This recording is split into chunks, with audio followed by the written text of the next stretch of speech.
Hello students, in this session we are going to study the strain energy stored under pure shear.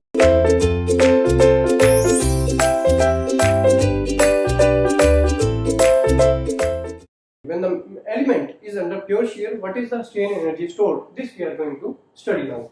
So let us make a pure shear element. That we have a element like this. Suppose this is a block which has some thickness inside the board, and suppose this is the height or length of this element, and this is fixed here. Suppose, as we made in our previous lectures, this is the length, and a force is applied, shear force is applied, right? Due to this force, it will be deformed into shape, and there will be some deformation like this and like this, right? This will be the deformation, and you know that the shear strain will be this angle. We have already studied in shear strain chapter that shear strain will be this angle phi. Phi is this shear strain, and this is the deflection delta x, or delta L, whatever you want to say, delta L, right? So in this L length there is some deformation delta L, right? And this is a right angle triangle in which the shear strain is given by tan phi for change in length upon original length. So you know that tan phi is change in length upon original length. This is a shear strain, right? So phi here is basically shear strain, because phi is very small. That's why tan phi is replaced with phi. Go to the chapter of shear strain and shear stress, and you will get this topic, that phi is given by delta L upon L.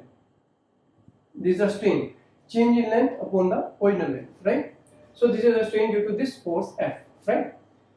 So, and again we are assuming that this force is not abruptly applied, suddenly applied. This is the gradual load, right? So load is applied gradually. So it is by default, if nothing is written, that load is applied again gradually.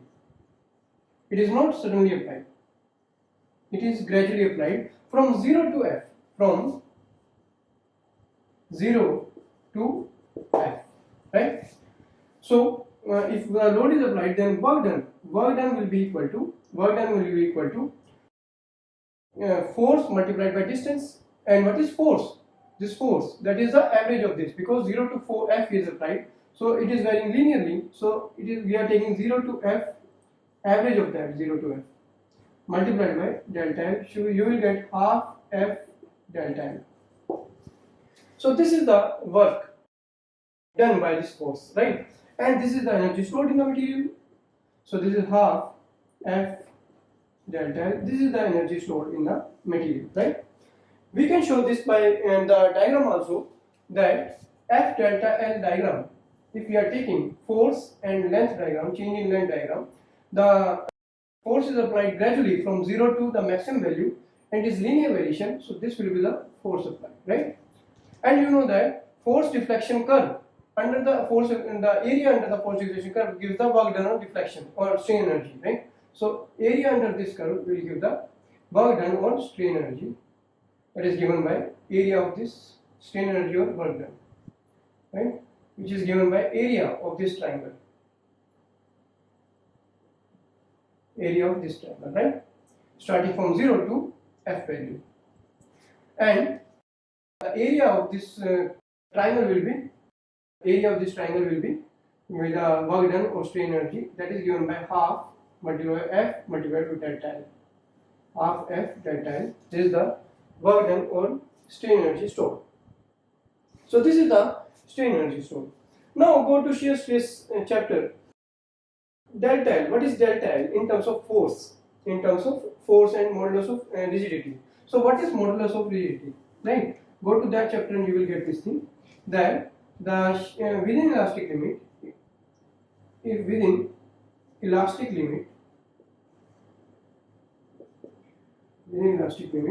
the shear stress is proportional to the strain.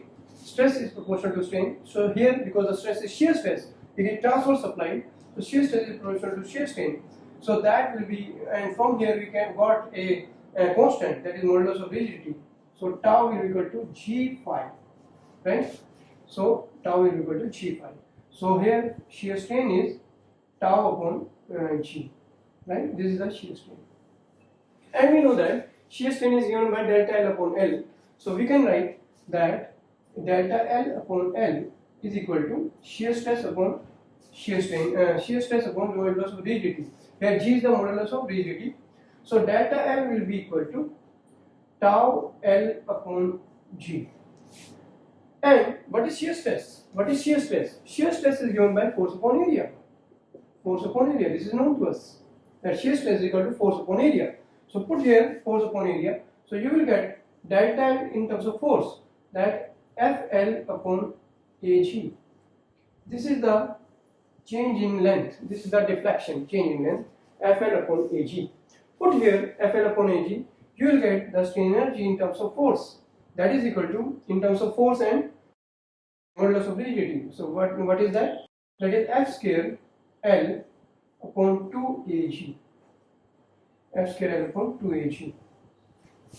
And if F is variable, in that case you can get the U will be equal to, you have to integrate this whole term, F square dx upon 2 AG. Right? You will get the for variable load, right? And if you multiply and divide by area, you will get, if I divide and multiply it by area, so you will get F square LA upon 2A square G, and F upon A is shear stress, so U will be equal to tau square upon 2G multiplied by area into length is the volume, where V is the area into length, right? So V is basically area multiplied by length, the area of this block multiplied by length, right? So that is the tau square upon 2G, right? So this is the strain energy stored in this material due to shear, due to pure shear, right? So what we have done, we have seen that the shear strain energy, the strain energy is given by half F delta L, because the force is applied gradually. So that's why this is coming average of the total force from 0 to F. So this is half, that's why it is coming half F delta L, right?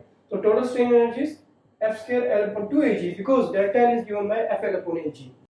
So this is force and G relation with respect to strain energy, right? And if the force is variable, then we have to integrate it from taking a small element dx, and we can find out the total strain energy for variable load. And in terms of shear stress and G, we can get the strain energy as tau square 2G multiplied by the volume. So this is how we can find out the strain energy for pure shear.